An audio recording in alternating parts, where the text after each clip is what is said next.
Welcome back to Building Minds Forever. I'm your host, Brandon Maurice Frame. Here on Building Minds Forever, we're on a mission to shift the culture.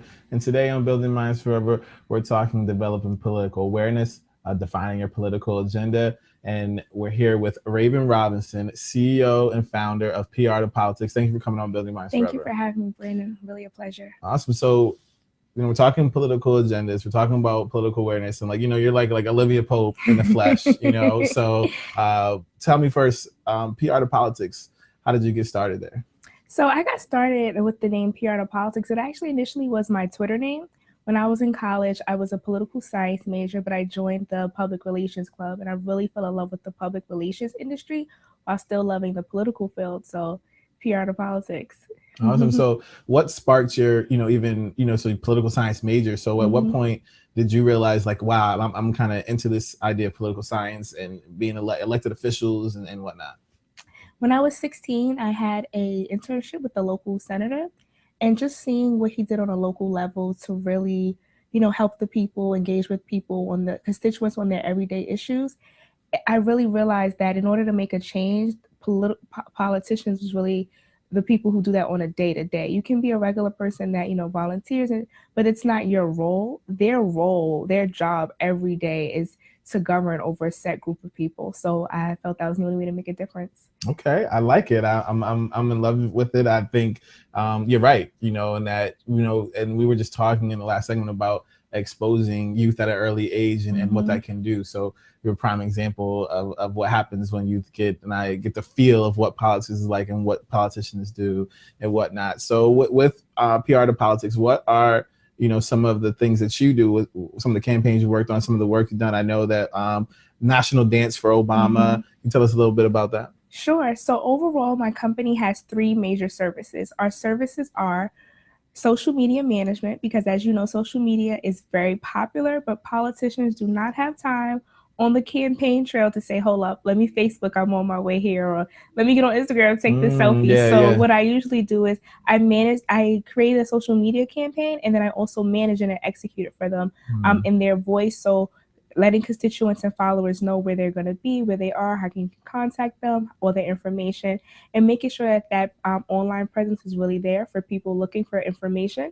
The second service is press outreach, so gathering interviews for them through press, TV, radio, and blogs, just to make sure that their message is getting out there in the media. And the final piece is partnership development, so finding community organizations that they can partner with and managing them and planning their events and creating partnerships with the schools and the neighborhoods and venues that they have to use. So that's very exciting. And in terms of the National Dance for Obama, that was a really fun project because it was separate from the Obama campaign.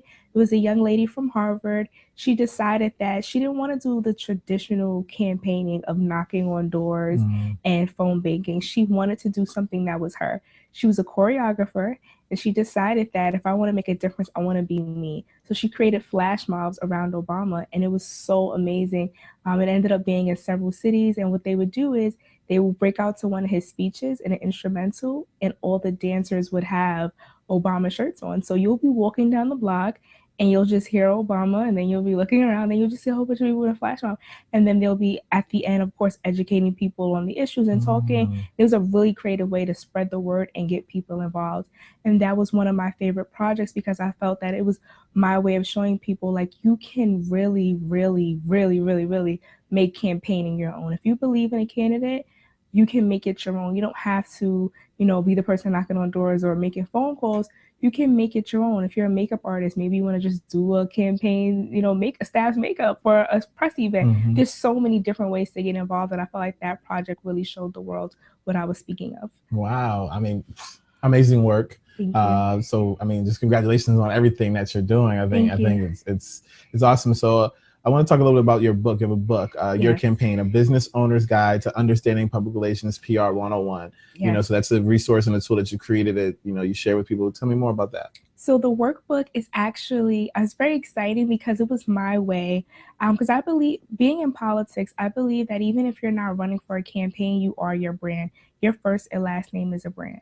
That's why at the moment, my company, our tagline is the firm that treats you like a candidate, to kind of imply that even if you're not running for office, we're still going to sit in strategically because you're running for top in your field, you're running for something. So with the workbook, it was my way of saying to business owners, like, I don't only work with elected officials, but I also want to educate you on the political tactics that I've learned and how they can be applied to your life, whether you want to be a makeup artist, a singer, a dancer, a rapper. So basically, it's a workbook. And why I'm so excited about it is I feel in this day and age, people don't always have the time to read a 400-500-page book. And most importantly, a lot of us, even some of us that do attend conferences and read those healthy page books, we don't always grasp all the content in it. At least with the workbook, it really takes the time to ask you questions. What's your target demographic? What media outlets are they reading?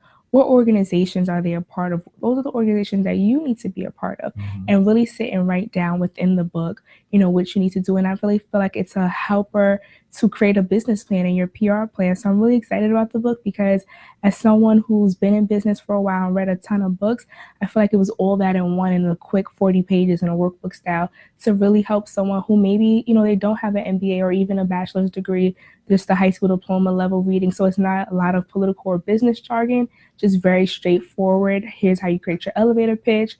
Here's how you find out your target demographic. Here's how you go about creating partnerships. Here's how you create a bio. Here's what should be in your bio.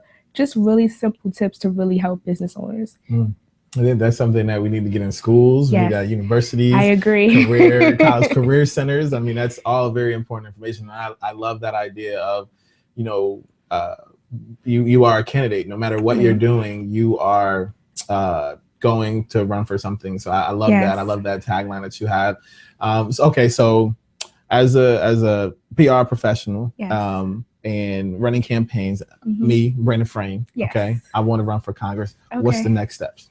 Well, your first initial steps are creating the platform that you want to run it. So what are going to be your top 3 issues? Because you don't want to be someone that you ever see like when you're young, you're running for class president and they're saying, oh, I'm going to get free pizza. I'm going to get more textbooks. I'm going to make school dances. It's like, wait. What are the issues? What are you really going to focus on? So I really tell my clients initially pick 2 to 3 things that they really, really want to focus on for their campaign before we even file and petition. So the more informal steps are, figuring out what your platform is. What is it that you want to say? And what do you want your focuses to be? Yeah. And what connections do you already have in your personal life that can get us here? Because maybe certain goals can't be met right now because we're new to office and we can't really meet those goals and we don't want to disappoint the people.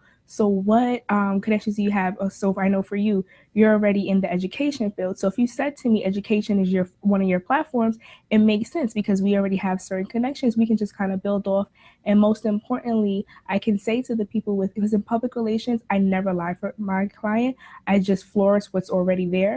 So someone like you, I can say, okay, unfortunately, he does not have political experience, but he has years of experience in the education system. And this is what we want to run on. He wants to become an advocate for that and take on the other side. So that's really what I tell my clients. Okay, what's your past experience? What connections do you have? What are some important issues? And then now we're going to create our campaign literature. And that messaging is always the first step because it sets the platform for the entire campaign in terms of what media outlets I want to pitch you to. If you're pitching education, I want to pitch more outlets that talk about education. I'm not going to pitch an outlet that focuses on business or something else. So it really sets the tone for the entire campaign.